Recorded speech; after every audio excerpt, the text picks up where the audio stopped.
құрметті Қасым-Жомарт Кемелұлы. Мен Қостанай облысының Амангелді ауданы Тасты ауылының тумасымын. Ұлтым Молдаван, аты жөнім Алла Чечеткина. Өзім қазақтың салт дәстүрі мен мәдениетінен сусындап өскен баламын. Негізі, қазақ тілін білу үшін мен сияқты көрші күміс әженің мұжымасын жеп өсу керек. Ал сіздер мұжыманың қандай ас екенін білесіздер ме? Қолдың сары майы қосылып, мұжылған ыстық табананың дәмі әлі таңдайымнан кетпейді. Дегенмен өз ата-анама да алғыс айтқым келеді. Сол кісілердің ақылымен мен қазақ сыныбында оқыдым. Сақып Жамал деген алғашқы ұстазының арқасында қазақ тілінің қасиетін сезіндім. Қазіргі таңда Ахмет Байтұрсынов атындағы Қостанай мемлекеттік университетінде журналистика мамандығы бойынша магистратурада оқимын. Сондықтан мен қазақтың нанын жеп, суын ішіп өскендіктен ең алдымен қазақ тіліне құрмет көрсетілуін талап етемін.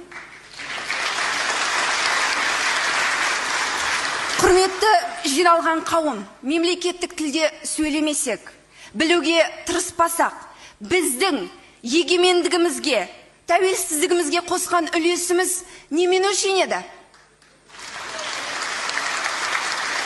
Барлық қандас бауырларымды қазақ тілін білуге, сүюге, оны өз өмірлерінде рухани азық етуге шақырамын. Жаһандану заманында қазақы тәрбие ұмытылмаса деген тілегім бар. Біздің ауылда кешкі уақытта көше кезіп жүрген қыздардың жүргені ұят, ерсі саналатын. Өзімнен кейін өсіп келе жатқан сіңлілерім де осы тәрбиеден алшақтамаса екен деймін. Құрметті жиналған қауым, сөзімнің соңын Мұқағали Мақатаевтың отанға арналған өлеңімен аяқтағым келеді. Мен оның түнін сүйем, күнін сүйем.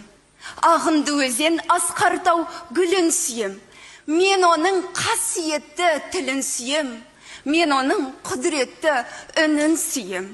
Бар жәндігін сүйемін қыбырлаған, бәрі маған отан деп сыбырлаған. Жаным менің кеудемді жарып шықта, боз торғайы бұл оның шырылдаған. Отан, отан бәрінен биік екен, мен оны мәңгілікке сүйіп өтем. Рахмет.